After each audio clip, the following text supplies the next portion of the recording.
Hello, my name is Ashish Sharma from Amplitude Classes Jaipur, and in this lecture we will continue the series on vector algebra. So this is going to be a fourth lecture, I think, or maybe fifth. I think this is the fifth lecture on vector algebra, and in this lecture we are going to discuss gradient,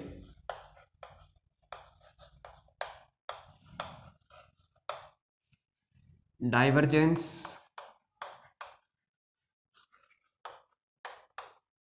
and curl. Okay, तो देखो ये जो तीनों topic हैं काफ़ी important हैं, काफ़ी काम आने वाले. इनसे रिलेटेड अपन थ्योरम्स भी पढ़ेंगे और यहाँ से डायरेक्ट क्वेश्चन आता है, चाहे वो CSR नेट हो, गेट हो, चाहे IIT जैम हो, जेस्ट हो. तो ये काफ़ी इंपॉर्टेंट हैं तीनों थ्योरम्स, तीनों जो है क्वांटिटीज़ हैं. इनसे रिलेटेड फिर 3 थ्योरम भी पढ़ेंगे अपन. ठीक है, तो यहाँ पे मैं इनका ज्योमेट्रिकल इंटरप्रिटेशन बताऊंगा और इनका एक्सप्रेशन बताऊंगा कि किस तरीके से ये काम करता है. ठीक है, लेकिन जो इनका फॉर्मूला अपन लिखेंगे यहाँ पे वो डिराइव किया जा सकता है, मैथमेटिकली डिराइव किया जा सकता है, लेकिन वो अपन यहाँ पे डिराइव नहीं करेंगे. ठीक है, अपन एक सेपरेट जो है चैनल स्टार्ट करेंगे पर्टिकुलर कॉलेज कोर्स के लिए, BSc एंड MSc के लिए, और वहाँ पे अपन क्या करेंगे, हर टॉपिक को इस तरीके से डिटेल में जो है डिस्कस करेंगे, क्योंकि इस जो लेक्चर हैं इनका पर्पज़ क्या है, कंपटीशन एग्जाम. तो यहाँ पे डेरिवेशन नहीं पूछे जाने वाले, तो यहाँ पे डेरिवेशंस जो है अपन जो स्किप कर देते हैं उन लेक्चर्स के अंदर अपन उसका डेरिवेशंस भी पढ़ा करेंगे. ठीक है, ठीक है. तो सबसे पहले अपन देखो ग्रेडियंट. ग्रेडियंट को बताने से पहले एक चीज़ की बात करते हैं अपन बात करते हैं डिफरेंशियल कैलकुलस के अंदर अपन डेरिवेटिव जिसको अपन बोलते हैं, या फिर मान लो कोई भी एक फंक्शन है, कोई भी एक फंक्शन है, जैसे आप मैथमेटिक्स में पढ़ते हो f, और सपोज दैट ये फंक्शन है 3 क्वांटिटीज़ का x, y एंड z. अगर आपको df निकालना है, df क्या है, चेंज है किसके अंदर, इस फंक्शन के अंदर. अच्छा पहले तो ये बताओ इसका क्या मतलब है, f of x, y, z. इसका मतलब ये है कि जो फंक्शन है ये इन 3 क्वांटिटीज़ पे डिपेंड कर रहा है, ये इन 3 चीज़ों पे डिपेंड कर रहा है. ठीक है, तो df क्या है, चेंज. तो ये जो फंक्शन है ये इन तीनों पे डिपेंड कर रहा है, तो जो इसमें चेंज आएगा उसके लिए तीनों रेस्पॉन्सिबल होंगे. क्या होंगे, तीनों रेस्पॉन्सिबल होंगे. अभी जो मैं आपको चेंज लिखना सिखा रहा हूँ ये काफ़ी इंपॉर्टेंट है.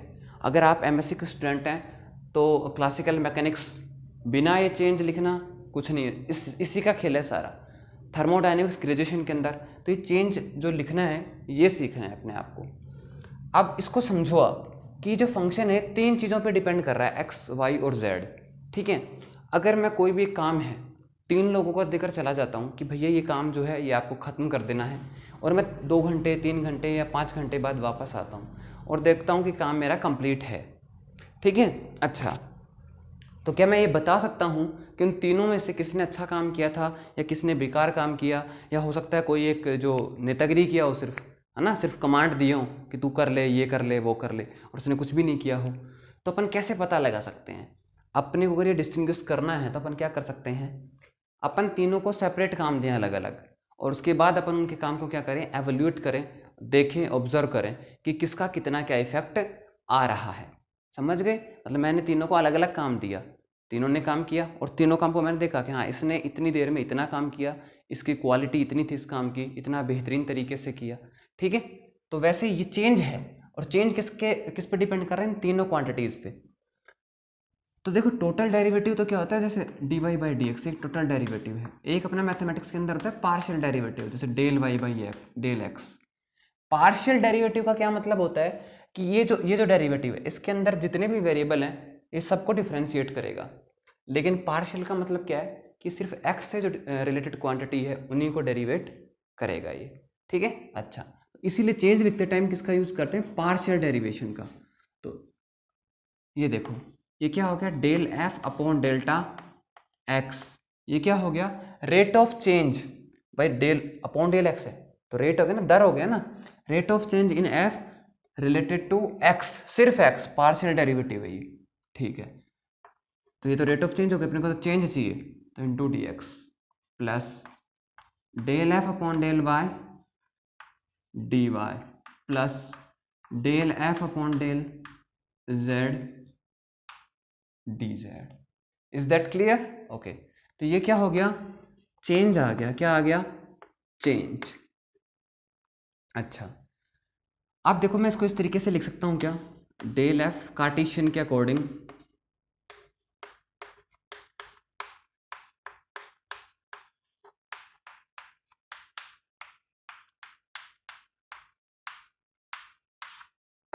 डॉट प्रोडक्ट डी एक्स आई कैप प्लस डी वाई जे कैप प्लस डी जेड के कैप।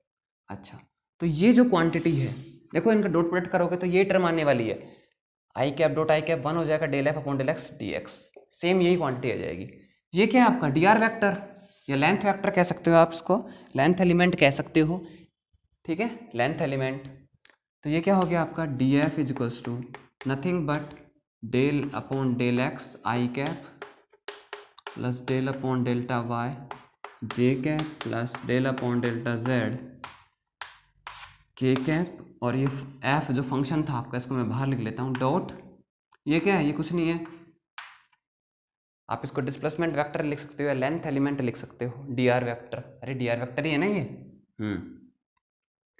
तो ये जो क्वांटिटी है ये क्वांटिटी ग्रेडियंट है, और ये जो सिर्फ ब्रैकेट के अंदर है ये होता है डेल ऑपरेटर। क्या होता है, डेल ऑपरेटर। इसको किसके रिप्रेजेंट करते हैं, इस तरीके से डेल, तो हो गया del f dot d r vector. तो ये जो अपनी क्वांटिटी ये है क्या, ग्रेडियंट ऑफ एफ, कोई फंक्शन है जो भी था, किसका फंक्शन था, एक्स वाई जेड का। तो देखो यहाँ पे एक स्केलर क्वांटिटी है ये, तो ग्रेडियंट क्या है, ग्रेडियंट क्या है बेसिकली, डेल, इसको क्या कहते हैं, इसको कहते हैं डेल ऑपरेटर, अकेले इसको डेल ऑपरेटर, ये जो ब्रैकेट के अंदर है ये क्या है, डेल ऑपरेटर। और जब इसके इसके डेल ऑपरेटर को अपन ने किसी स्केलर पे ऑपरेट कर दिया तो ये बन गया gradient. Del operation on any scalar function is gradient, is gradient. Clear है, ठीक है। ये काफ़ी जो है सिंपल सा एक अप्रोच थी, ज्योमेट्रिकल इंटरप्रिटेशन अपन धीरे धीरे पढ़ते जाते हैं, ठीक है। अच्छा, तो यहाँ से ये आ गया ग्रेडियंट फाई। अब देखो अब इसको किस तरीके से इसका ज्योमेट्रिकल इंटरप्रिटेशन कैलकुलेट करने की अपन कोशिश करते हैं। सपोज दैट ये कोई स्पेस है, यहाँ पे मैं दो इक्विपोटेंशियल सरफेस ले लेता हूँ। इक्विपोटेंशियल सरफेस का मतलब समझते हो, समविभव पृष्ठ, मतलब कोई भी जरूरी नहीं है पोटेंशियल, कोई भी स्केलर क्वांटिटी, जैसे मान लो इस पूरे हर एक पॉइंट के लिए स्पेस जो फंक्शन की वैल्यू फाई है, और इस पूरे पृष्ठ के किसी भी पॉइंट पे इसकी वैल्यू कितनी है, फाई प्लस डी फाई, ठीक है। तो देखो इस पॉइंट से, जैसे मान लो ये पॉइंट है पी, इस पॉइंट से मैं किसी दूसरे इस पॉइंट तक जाता हूँ, ये क्या है पॉइंट क्यू, तो ये डिस्प्लेस हुआ, ठीक है, कितना, आप इसको डी आर कह दो, ठीक है, इस तरीके से रिप्रेजेंट करना चाहो ऐसे भी कर सकते हो, ठीक है। और एक मैं यहाँ पे क्या डालता हूँ, परपेंडिकुलर डालता हूँ, पी एम, पी एम। अगर ये एंगल थीटा है, ठीक है, और तो पी एम कितना हो जाएगा, पी एम, पी एम कितना हो जाएगा बताओ, ये थीटा है, ये क्वांटिटी, तो थीटा के जो सामने ये परपेंडिकुलर, तो ये तो हो जाएगा डेल्टा आर साइन थीटा, और ये क्या हो जाएगा डेल्टा आर कॉस थीटा। तो बेसिकली पी एम क्या होगा अपना डेल्टा आर, और you can write D R cos theta. Clear है, ठीक है। अब देखो आपको भी पता है कि जो कोई भी अगर दो प्लेन्स हैं तो उनके बीच की मिनिमम डिस्टेंस कब होती है, कब होती है, जब उनके आप परपेंडिकुलर डिस्टेंस लो। कौन से डिस्टेंस लो, परपेंडिकुलर डिस्टेंस लो। तो देखो ये जो वैल्यू है, ये जो वैल्यू है अपनी, ये कितनी आई, del R cos theta, del R cos theta. और जो मिनिमम जो डिस्टेंस होगी कभी भी, वो कौन सी डिस्टेंस होगी जो आप किसी भी जो पेपर की जब बात करोगे आप, तो कौन सी डिस्टेंस होगी जो उनके बीच की परपेंडिकुलर डिस्टेंस होगी। जैसे अगर अभी दो लाइन्स हैं, दो लाइन बना दूँ मैं, तो जो परपेंडिकुलर डिस्टेंस है इनके बीच की, यही क्या होती है, शॉर्टेस्ट होती है। अदरवाइज कोई भी आप जो ऐसे डिस्टेंस लोगे वो सब क्या होंगी, लेंथ में ज़्यादा होंगी। अच्छा, तो इसका क्या मतलब आ रहा है, आप जब रेट ऑफ चेंज लिखते हो, ऐसे रेट ऑफ चेंज लिखते हो, रेट लिखते हो, तो क्या लिखते हो आप, क्वांटिटी जो चेंज हुई। तो देखो इस पॉइंट से चाहे मैं इस पॉइंट पे जाऊं चाहे इस पॉइंट पे जाऊं, फाई तो इतना ही चेंज हुआ, इतना ही चेंज हुआ ना। अरे भाई अगर मैं रेट ऑफ चेंज लिखना चाहूं, रेट ऑफ चेंज लिखना चाहूं तो कितना हो जाएगा, d phi upon d r, क्योंकि यहाँ पे फाई था, यहाँ पे फाई प्लस डी फाई था, तो पोटेंशियल तो कितना चेंज हुआ, डी फाई, और पोजीशन कितनी चेंज हो गई, डी आर, तो रेट ऑफ चेंज हो गई। ठीक है, ये आ गई अपनी rate of change. D R की वैल्यू मैं कितनी रख सकता हूँ यहाँ से, चलो, और अगर मैं बात करूँ rate of change along the normal, किसके अलोंग बात करूं, इस नॉर्मल के अलोंग बात करूं, इसके अलोंग, तो rate of change along the normal कितना आएगा, डी फाई अपॉन जो भी ये जो डिस्टेंस है पी एम, इसको सपोज दैट मैं कितना ले लेता हूँ, डेल्टा एल ले लेता हूँ। ठीक है, यहाँ पे मैं डी एल लिख लेता हूँ। क्लियर है, ठीक है। अब देखो आप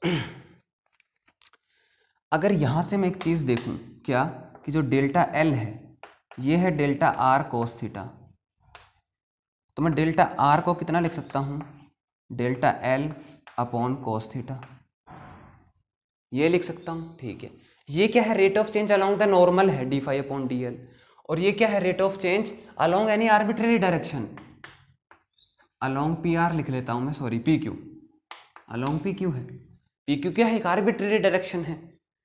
ठीक है, तो ये कितना हो गया, डी फाई, और डी आर की जगह कितना आ जाएगा भाई, D L upon cos theta, तो हो गया डी एल, और कोस थीटा कहाँ चला जाएगा, ऊपर। क्लियर है, ठीक है।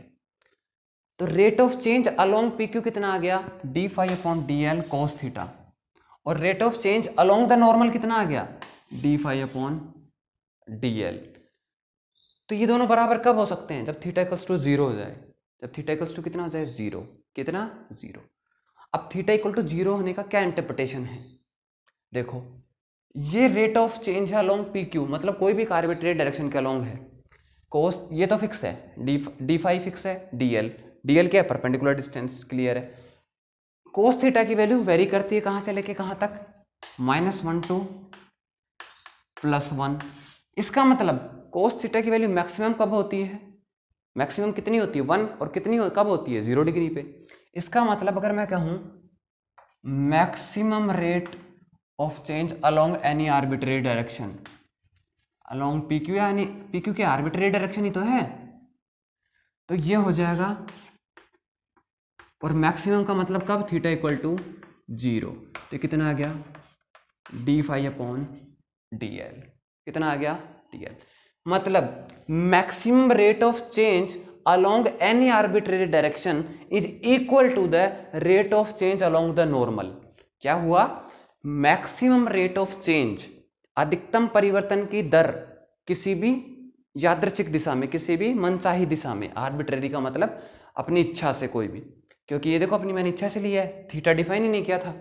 ठीक है, तो जो मैक्सिमम रेट ऑफ चेंज है, अधिकतम परिवर्तन की दर है, वो किसके बराबर आ गई, परिवर्तन की दर के बराबर आ गई, किस डायरेक्शन में, नॉर्मल के डायरेक्शन में। इसका मतलब क्या हुआ, what does it mean, maximum rate of change along any arbitrary direction is equal to the rate of change along the normal. इसका मतलब क्या हुआ कि जो मैक्सिमम चेंज आ रहा है वो किसके अलोंग आ रहा है, नॉर्मल के अलोंग आ रहा है। यहां से क्या चीज आ गई कि maximum change occurs along the normal, बोलो प्रूव हो गया या नहीं हो गया ये चीज़? ये काम आएगी ये लाइन? क्या काम आएगी बताऊंगा। मैक्सिमम रेट ऑफ चेंज लिख लो तो ज़्यादा बेटर रहेगा। Occurs along the normal. अच्छा, अब क्या काम आएगी? तो जो ग्रेडियंट होता है, जो ग्रेडियंट होता है उसकी डेफिनेशन क्या दी जाती है? ग्रेडियंट की डेफिनेशन ये दी जाती है जो मैंने अभी यहाँ पे बोर्ड पे लिखा हुआ है। क्या लिखा हुआ है? इसको जनरलाइज करके लिखता हूँ। ग्रेडियंट फाई, पहली चीज तो देखो क्या लिखा? Del operation on any scalar function. यहाँ पे जैसे मैं एफ या फिर फाई ले लेता हूँ, यहाँ पे फाई ले रहा हूँ तो एफ की जगह फाई ले सकता हूँ, जैसे फाई एक्स वाई जेड, ठीक है। अच्छा, इस ग्रेडियंट की जो डेल ऑपरेशन है, मतलब ग्रेडियंट फाई क्या हो गया? ये हो गया पहली चीज। दूसरी चीज देखो, फाई तो किस कलर है? फाई तो किस कलर है, लेकिन ये चीज क्या एक वेक्टर क्वांटिटी है। अरे यही तो ग्रेडियंट एफ है। देखो जो डब्बे में बंद कर रहा हूं मैं, ये क्या है? Gradient F.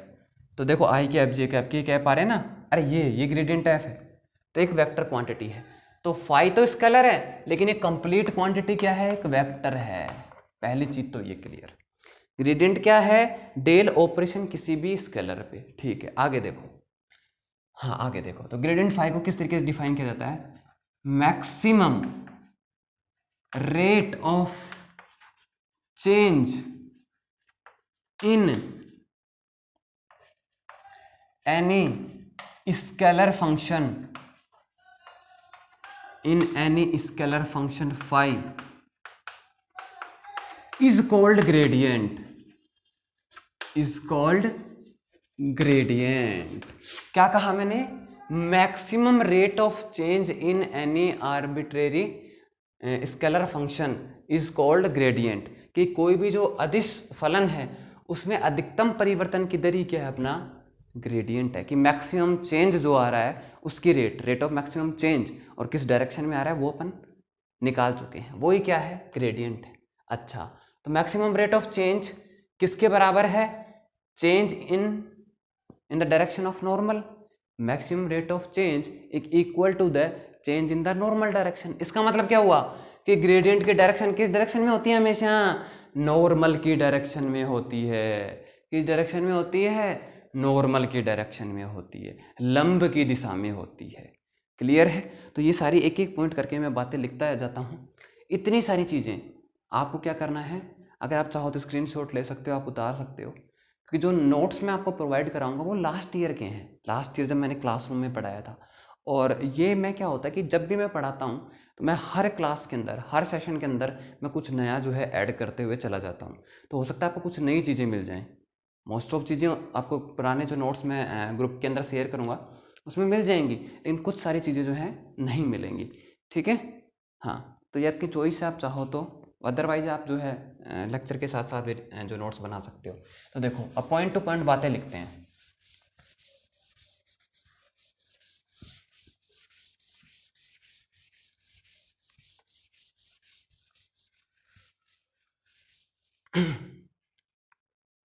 हाँ, तो ग्रेडियंट क्या हो गया? Maximum rate of change in scalar function is called gradient.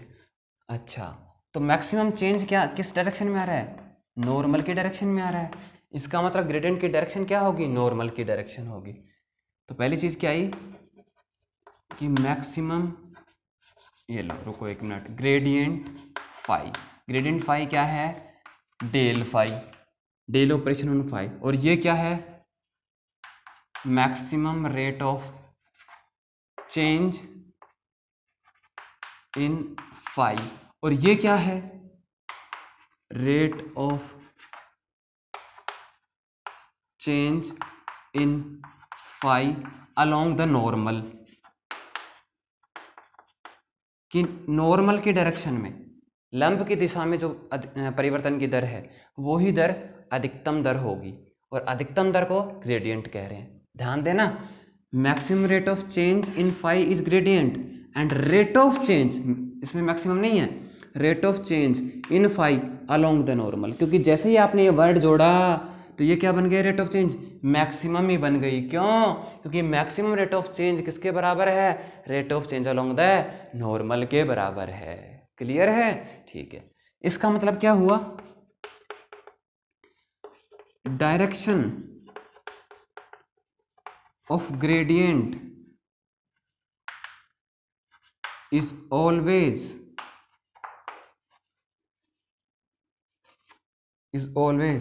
along the normal, is always along the normal। किसकी डायरेक्शन में होगा, नॉर्मल की डायरेक्शन में होगा, नॉर्मल यानी अभिलंब की दिशा में होगा। क्लियर है, ठीक है। तो यहां से आपका क्वेश्चन कितने टाइप से आ सकता है। पहला,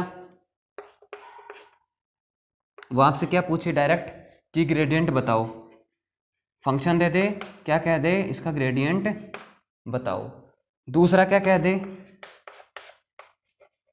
मैक्सिमम रेट ऑफ चेंज बताओ, क्या कह दे, मैक्सिमम रेट ऑफ चेंज बताओ। तीसरा क्या कह सकता है, rate of the change along normal बताओ। बताओ, एक ही चीज को तीन तरीके से पूछ सकता है। एक और चीज पूछ सकता है, क्या, find the normal vector direction, या नॉर्मल यूनिट वेक्टर लिख देता हूं ना मैं, वही बात है, normal unit vector of phi. मान लो अगर ये फाई जो है, अगर किसी सरफेस की इक्वेशन को बता रहा है तो उसका नॉर्मल होगा। अगर किसी सरफेस को बता रहा है तो उसका नॉर्मल होगा नहीं होगा, होगा। तो ग्रेडियंट डायरेक्ट पूछ सकता है, किस फंक्शन का ग्रेडियंट बताओ। क्या पूछ सकता है, मैक्सिमम रेट ऑफ चेंज बताओ, तो भी ग्रेडियंट निकालना है। Rate of change along the normal बताओ, तो भी ग्रेडियंट निकालना है। और लास्ट क्या है, find the normal unit vector of function this, तो भी ग्रेडियंट ही निकालना है। क्यों, क्योंकि नॉर्मल यूनिट वेक्टर का मतलब नॉर्मल की डायरेक्शन, यूनिट वेक्टर का मतलब मैग्नीट्यूड तो 1 है, तो सिर्फ क्या बची, डायरेक्शन बची। तो नॉर्मल यूनिट वेक्टर क्या हो जाएगा, ग्रेडियंट कैसे हो जाएगा, ग्रेडियंट से कैसे निकलेगा, क्योंकि ग्रेडियंट किसकी डायरेक्शन में होता है, नॉर्मल की डायरेक्शन में ही होता है, अलोंग द नॉर्मल। तो मतलब नॉर्मल की डायरेक्शन और ग्रेडियंट की डायरेक्शन सेम होती है, इसका मतलब ग्रेडियंट निकालना और उसका क्या कर देना, डायरेक्शन ले लेना, मतलब उसका सिर्फ यूनिट वेक्टर बना लेना, तो वो इस क्वेश्चन का आंसर हो जाएगा। समझ गए। मतलब अगर आपसे पूछ लिया कि कोई भी एक फंक्शन है फाई एक्स वाई जेड, एक सरफेस है, जैसे ये लो एक्स वाई जेड, और क्या बोल दे, किसका क्या बताओ, नॉर्मल यूनिट नॉर्मल बताओ, तो आपको क्या करना है, ग्रेडियंट फाई लेना है। तो ये तो वेक्टर हो गया, यूनिट वेक्टर बताना है, तो फिर इसके मैग्नीट्यूड का भाग लगा देना, तो ये क्या जाएगा, नॉर्मल वेक्टर आ जाएगा, नॉर्मल यूनिट वेक्टर आ जाएगा। क्लियर है। तो इसके फिजिकल इंटरप्रिटेशन जो है, ज्योमेट्रिकल इंटरप्रिटेशन, कि ये क्या क्या बता रहा है, मैक्सिमम रेट ऑफ चेंज को बता रहा है, rate of change along the normal बता रहा है, ठीक है, और किसी भी सरफेस के लिए यूनिट डायरेक्शन को बता रहा है, यूनिट नॉर्मल डायरेक्शन को बता रहा है। एक और चीज़ ये बताता है, वो है डायरेक्शनल डेरिवेटिव। तो ये सब चीज़ें मैं मिटा देता हूँ, और नेक्स्ट जो इंटरप्रिटेशन है इसका, नेक्स्ट जो एप्लीकेशन है इसका, उसकी बात करते हैं।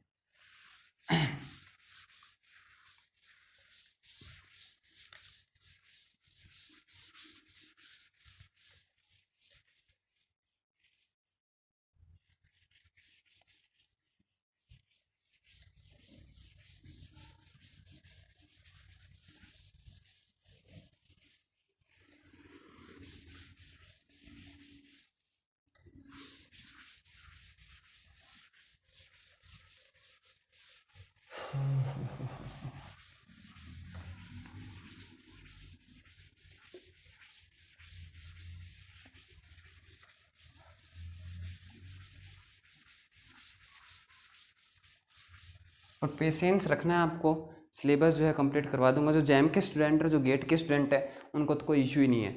जो नेट के लिए प्रिपरेशन कर रहे हैं, तो अगस्त के अंदर जो है एग्ज़ाम अनाउंस हुआ है, उससे पहले ऑलमोस्ट जो सब्जेक्ट जितने मैं पढ़ाता हूँ उतने जो है कंप्लीट करवा दूंगा। कोई ऐसा प्रेशराइज होने की ज़रूरत नहीं है, ठीक है। और मैं बेटर से बेटर करने की कोशिश कर रहा हूँ, ऑनलाइन टेस्ट और ऑनलाइन असाइनमेंट की भी जो है प्रिपरेशन कर रहा हूँ। लेकिन देखो, मैं क्या अकेला काम करने वाला हूँ, I do not have any assistant because I can not hire, okay.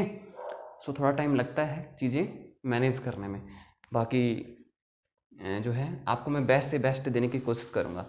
और देखो बहुत सारे ऐसे भी लोग होंगे, बहुत सारे नहीं तो थोड़े बहुत ऐसे लोग होंगे जो ऑलरेडी कोचिंग कर चुके हैं, ठीक है, मतलब कहीं ना कहीं जिन्होंने पढ़ा है।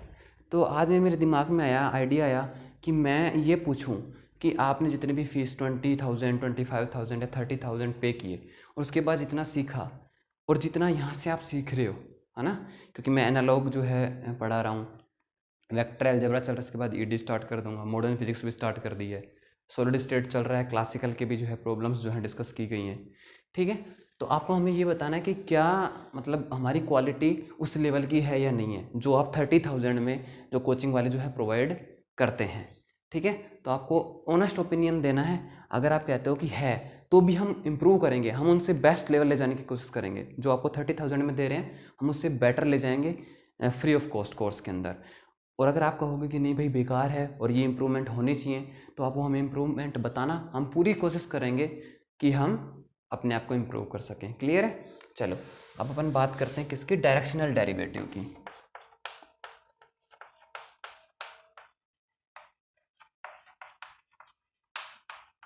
और डायरेक्शनल डेरिवेटिव क्या है, पर्टिकुलरली एप्लीकेशन है ग्रेडियंट का, है ना।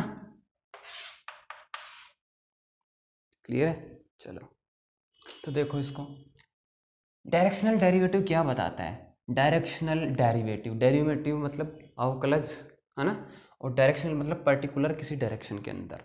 तो अपना ग्रेडियंट क्या है, डेरिवेटिव ही तो है, अरे del phi upon del x है, तो क्या है, डेरिवेटिव है। तो डायरेक्शनल मतलब पर्टिकुलर किसी डायरेक्शन की बात कर रहा है। तो डायरेक्शनल डेरिवेटिव क्या बताता है, पहले तो ये देखो, directional derivative of any scalar function, ध्यान दो हर चीज कि किसका क्या हो रहा है, ग्रेडियंट भी स्केलर का निकल रहा था और डायरेक्शनल डेरिवेटिव भी स्केलर फंक्शन का निकल रहा है। Scalar function phi is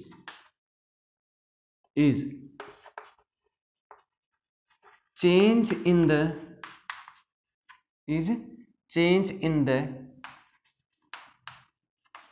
direction of any desired vector or desired direction। या डायरेक्ट मैं कैसे कह सकता था, scalar function phi x y z, directional derivative of any scalar function phi x y z is change along any particular direction, ठीक है ना। Change, rate of change नहीं लिखा, चेंज लिखा मैंने। तो देखो एक चीज को समझो आप जैसे अब मैं कह देता हूँ किसके अलोंग पूछ लिया कि ए वेक्टर जो है, या डी लिख देता हूँ मैं क्योंकि डायरेक्शन है तो डी वेक्टर। क्या सवाल क्या आया, क्वेश्चन क्या आएगा,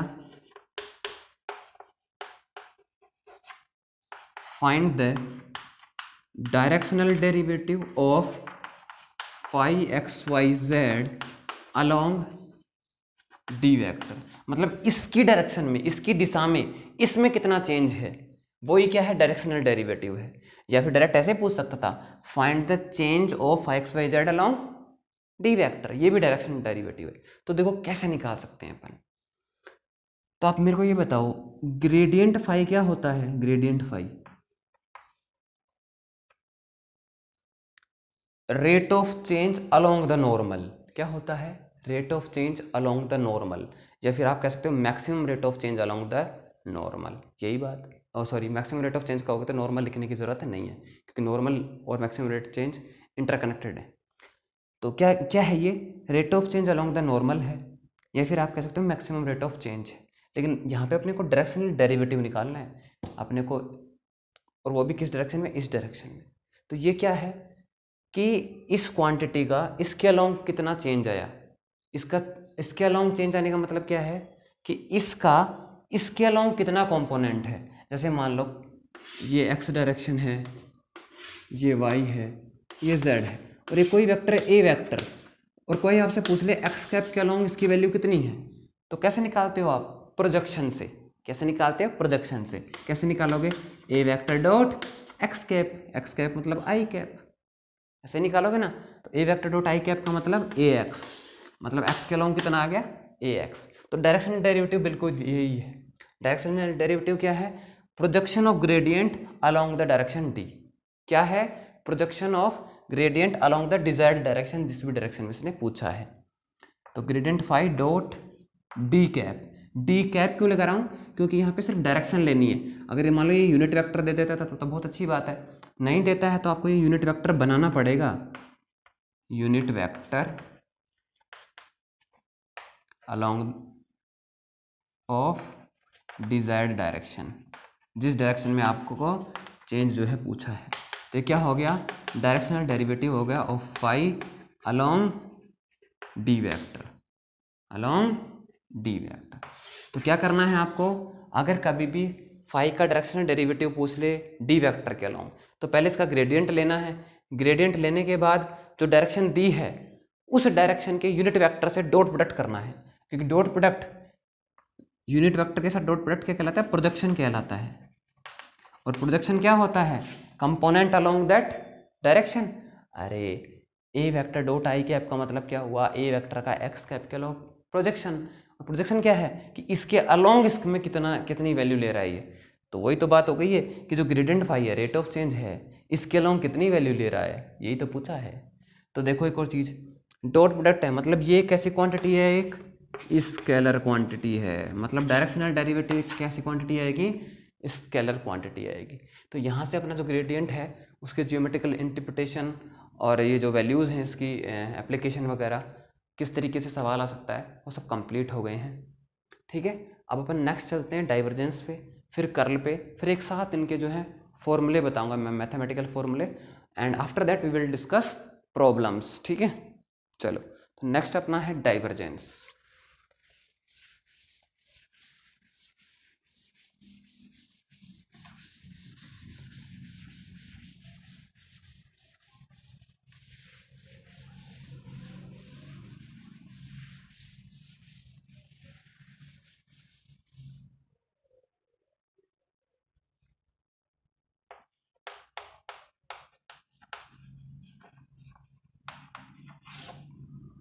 डाइवर्जेंस, तो डाइवर्जेंस की अगर आप डेफिनेशन की बात करो तो डेफिनेशन जो डाइवर्जेंस की दी जाती है, divergence is nothing but flux पर यूनिट एरिया, फ्लक्स पर unit area, sorry, divergence is flux per unit volume. I'm extremely sorry for this. Flux per unit volume flowing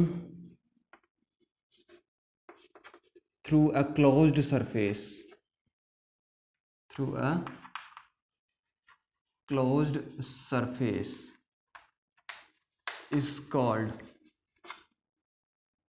is called divergence. ठीक है, अच्छा तो divergence सबसे पहले देखो, divergence होता है डेल का डॉट ऑपरेशन किसी भी वेक्टर के साथ। तो डाइवर्जेंस किसका होगा? किसी वेक्टर का होगा। किस पे ऑपरेट होगा? किसी वेक्टर पे ऑपरेट होगा, डेल। और ये क्या है? डॉट प्रोडक्ट है। तो इनका जो रिजल्ट आएगा वो क्या होगा? स्केलर होगा, स्केलर होगा। मतलब divergence a vector is nothing but del dot a vector. Dot है ये, डॉट, और ये क्या होगी? कि स्केलर क्वांटिटी होगी। इस डेफिनेशन को अगर मैं मैथमेटिकली लिखता हूँ तो ये हो जाएगा divergence of A vector equals to, flux क्या होता है? A vector dot D S vector. किसी भी वेक्टर फील्ड का, वेक्टर फील्ड का फ्लक्स क्या होता है? Flux A dot D S. क्या कहा मैंने? Closed surface. देखो तो ये क्लोज्ड, और पर यूनिट वॉल्यूम मतलब 1/dv, और यहाँ पे होता है लिमिट जो होता है dv टेंड्स टू 0, मतलब आपको जो वॉल्यूम एलिमेंट है छोटे से छोटा लेना होता है। इस डेफिनेशन का यूज करके अपन क्या करते हैं? डिराइव करते हैं डाइवर्जेंस का फॉर्मूला। ठीक है, लेकिन अपन यहाँ पे डिराइव नहीं करेंगे, अपन डायरेक्ट जो है डिस्कस करेंगे फॉर्मूला, लेकिन ये डेफिनेशन हो गई इसकी। ठीक है, अब ये तो क्या होगी? थोड़ी मैथमेटिकल से डेफिनेशन हो गई। अगर मैं बात करें कि फिजिकली क्या बताना चाहता है, कहना क्या चाहता है, ये तो मैथमेटिक्स की बात हो गई। ठीक है ना, तो डाइवर्जेंस बताता है how a vector field how a vector field spreads out, कि कोई भी जो वेक्टर फील्ड है वो किस तरीके से फैल रहा है, किस तरीके से फैल रहा है किसी भी एक पॉइंट सोर्स से, ठीक है, किस तरीके से जो है फैल रहा है, ये क्या कहलाता है, डाइवर्जेंस कहलाता है। इसका मतलब जैसे मान लो आपको थोड़ी बहुत तो एडी पड़ी हुई है ही, जैसे प्लस का क्यू चार्ज है तो इलेक्ट्रिक फील्ड बाहर जाता है, यही बात है। तो मैं अगर फ्लक्स निकालूंगा इसके लिए ई डॉट डी एस, ऐसे अगर क्लोज्ड ये चार्ज रखा हुआ है तो इसके चारों तरफ फील्ड ऑफ लाइंस जो है अपन इमेजिनरी जो फील्ड ऑफ लाइंस है, फ्लक्स निकालेंगे तो एक सरफेस एनक्लोज कर दी मैंने, तो क्या है कि इसमें से फील्ड ऑफ लाइंस देखो स्प्रेड आउट हो रहा है, फील्ड क्या हो रहा है, बाहर निकल रहा है, तो किस तरीके से स्प्रेड आउट हो रहा है वो चीज़ बताती है डाइवर्जेंस। अब स्प्रेड आउट का मतलब नहीं कि सिर्फ बाहर जाएगा, अगर ये नेगेटिव हो गया तो फिर ये फील्ड ऑफ लाइंस अंदर, तो मतलब किस तरीके से अंदर आ रहा है, ये बात हो गई है ना। तो ये जनरली अपन कह देते हैं किस तरीके से, आप ये समझ सकते हो कि कोई भी जो वेक्टर क्वांटिटी है वो किस तरीके से किसी पॉइंट के अबाउट जो है क्या हो रही है, अबाउट एनी पॉइंट, और एक्सिस लिख सकते हो आप, अबाउट एनी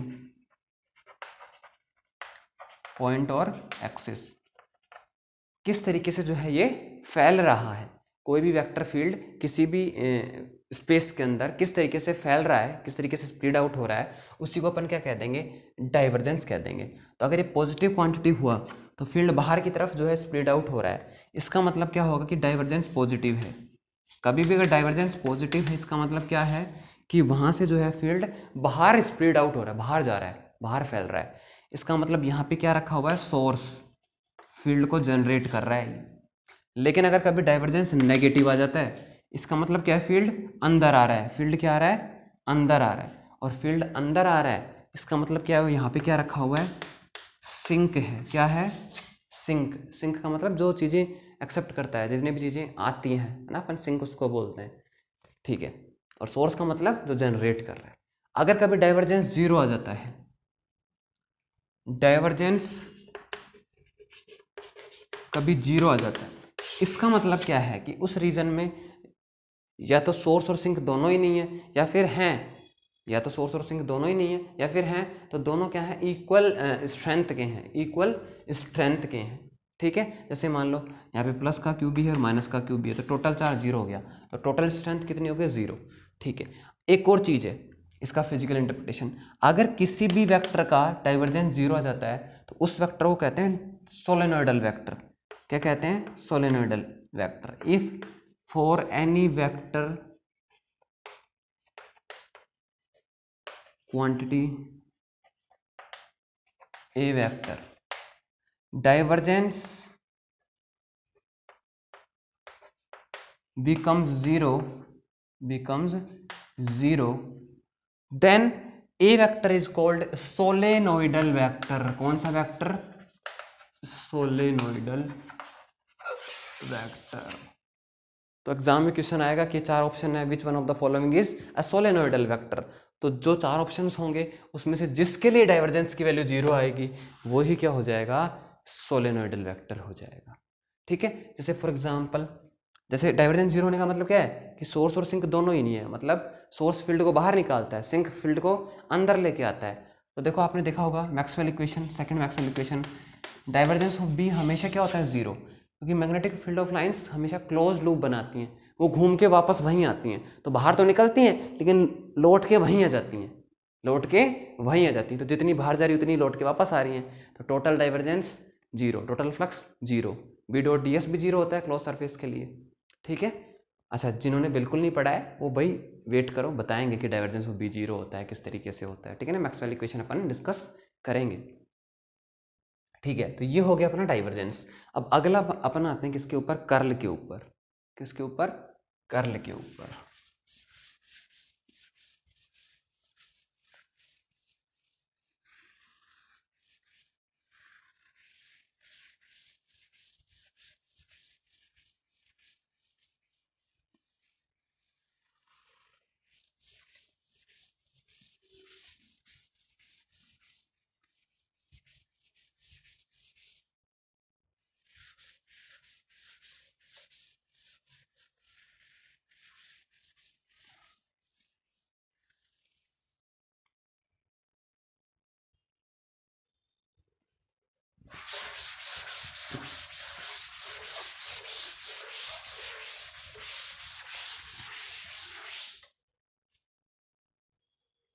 तो देखो कर्ल, कर्ल क्या होता है, डेल ऑपरेटर का किसी भी वेक्टर के साथ क्रॉस प्रोडक्ट। कैसा प्रोडक्ट, क्रॉस ऑपरेशन। ये क्रॉस ऑपरेशन है, ये डेल ऑपरेटर है, ये भी कोई भी वेक्टर क्वांटिटी है। ये वेक्टर है, डेल भी वेक्टर की तरह डील करता है, हालांकि ये ऑपरेटर है, इसे सिर्फ वेक्टर कहना सही नहीं है, ये एक ऑपरेटर है, डेल ऑपरेटर। तो देखो क्रॉस प्रोडक्ट है, इसका मतलब क्वांटिटी जो आएगी वो क्या आएगी, वेक्टर क्वांटिटी आएगी। तो देखो ग्रेडियंट में क्या था, ग्रेडियंट ऑपरेट हुआ किस पे, स्केलर पे, और दिया क्या, वेक्टर। डाइवर्जेंस क्या था, ऑपरेट हुआ वेक्टर पे और मिला क्या, स्केलर। इसमें डेल ऑपरेट हो रहा है वेक्टर पे और दे भी वेक्टर ही रहा है। तो curl a vector is nothing but del cross a vector, means ये एक वेक्टर क्वांटिटी आने वाली है। कैसे क्वांटिटी आने वाली है, वेक्टर क्वांटिटी। क्लियर है ये बात, ठीक है। अब इसकी डेफिनेशन की बात करते हैं कि क्या कहना क्या चाहता है। तो सर्कुलेशन, सर्कुलेशन और circulation is nothing but line integral along closed path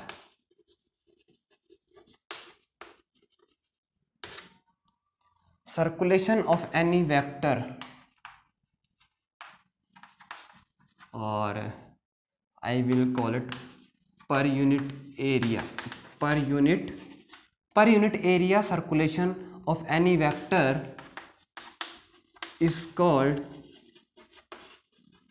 curl of that vector.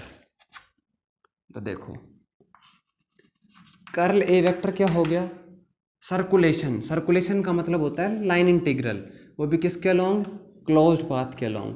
तो ये हो गया उस वेक्टर का लाइन इंटीग्रल। पर यूनिट एरिया मतलब 1/da, और यहाँ पे लिमिट वही रखती है, लिमिट मतलब छोटे से छोटा जो है आपको एरिया लेना है। तो कर्ल ऑफ ए वेक्टर क्या हो गया, per unit area circulation of any vector, और per unit area line integral of any vector around a closed path. This sign represent the closed integration. Mathematics में जो है पढ़ा होगा आपने। तो ये होगी मैथमेटिकल डेफिनेशन। अपना मन तो क्या है, जियोमेट्रिकल इंटरप्रिटेशन बताओ भाई, जियोमेट्रिकली क्या कहना चाहता है ये, क्या रिप्रेजेंट करना चाहता है ये, कहाँ इसको अप्लाई कर सकते हैं अपन, फिजिक्स में क्या बताएगा ये। तो कर्ल बताता है, curl measure the amount of rotation of any vector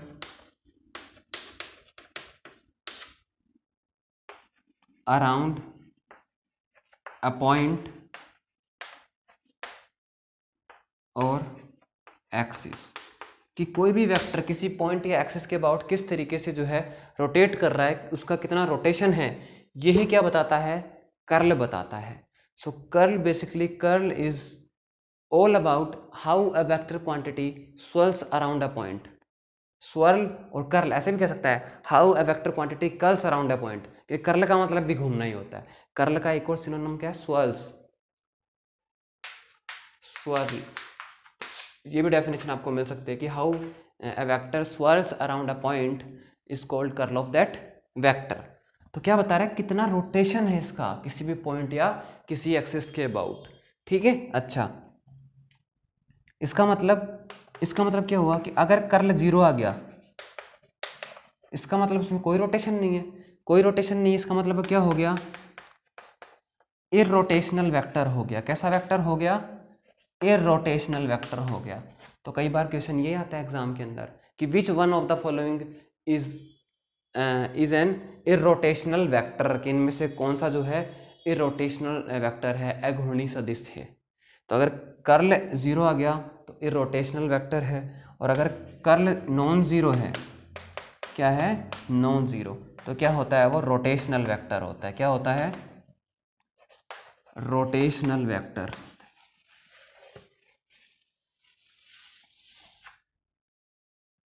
clear है, ठीक है। अच्छा, तो ये इसका पहला एप्लीकेशन हो गया। दूसरा इसका एप्लीकेशन है कि आप कर्ल निकाल के ये बता सकते हो कि कोई भी जो फील्ड है वो कंजर्वेटिव फील्ड है या नहीं है। कैसा फील्ड? कंजर्वेटिव। तो कंजर्वेटिव फील्ड का मतलब समझते हो क्या होता है? तो जितने लोगों को पता है वो कमेंट में बताना, जितने लोगों को नहीं पता है मैं नेक्स्ट लेक्चर में बताऊंगा, या इसी में बता दें। What is the meaning of conservative force field और कंजर्वेटिव फील्ड?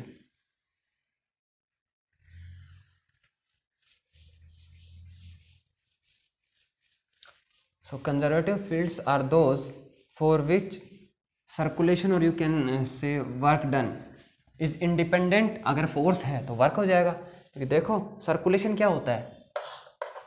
ए vector dot D L vector. D L क्या है? लेंथ एलिमेंट, मतलब डी आर वेक्टर। अगर वेक्टर को मैं फोर्स ले लूँ तो वर्क ही हो गया ना ये। तो अगर किसी का भी वेक्टर फील्ड का जो सर्कुलेशन है क्लोज्ड लाइन इंटीग्रल है, ये अगर जीरो आ जाता है तो उसको अपन क्या बोलते हैं? कंजर्वेटिव बोलते हैं। और ये जीरो आने का मतलब क्या है?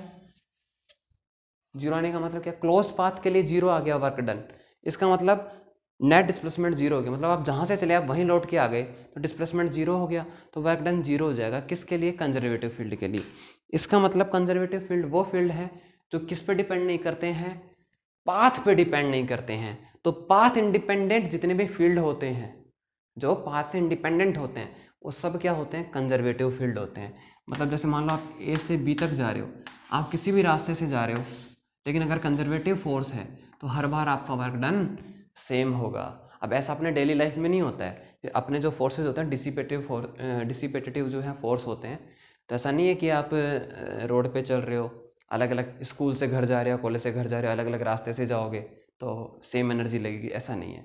तो सेम कब